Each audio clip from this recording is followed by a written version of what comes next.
separately. Where were you? Living on an island in Thailand. And I was traveling as well, and was making my way to Nepal. It was my plan to trek to Everest Base Camp. And I was doing a warm-up hike outside of Nepal. And I got lost. I got very, very lost on this jungle trek, and the sun was setting and it was getting worse and worse for me. And I knew I had to get down to the river to hike out of the canyon. So I just started basically like down climbing, down like waterfalls and cliffs, and like swinging from bamboos trying to get down, and eventually fell. I took like a 20-foot fall. Oh my god. Wow.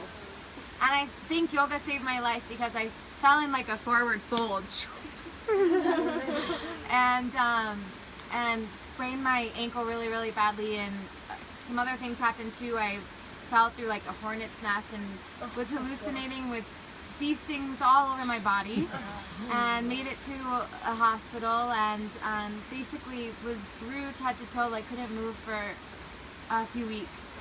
I was strung up in a hammock just healing for a while, and I couldn't make it to Nepal to hike to Everest, and I knew that I had to switch my plans, and so the island of Bali was calling to me because I knew that would be a good place to heal.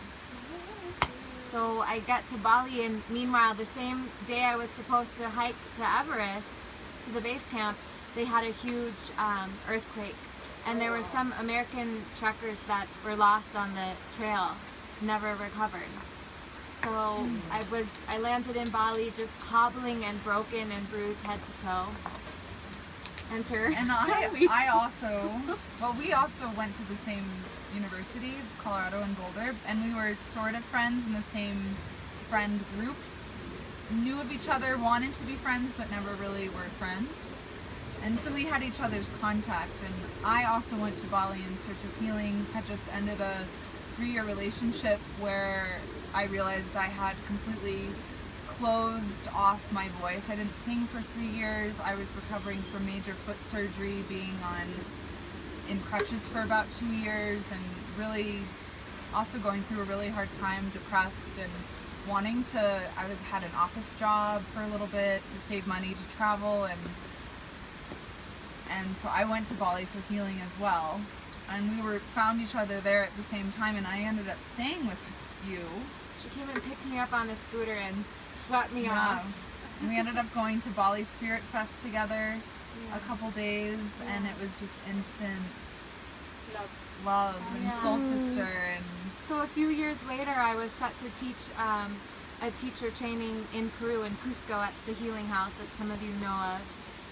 And I was just going to assist a friend of mine who does teacher trainings. Who is I've lived with in Bali as well, which was right. a weird connection. Yeah. And so I was just going to assist, and I was terrified of leading my own. I never thought I would do that, but I knew a good retreat center, and so I connected her and was just coming along to kind of help her out. And last minute she pulled the plug and said that she couldn't come.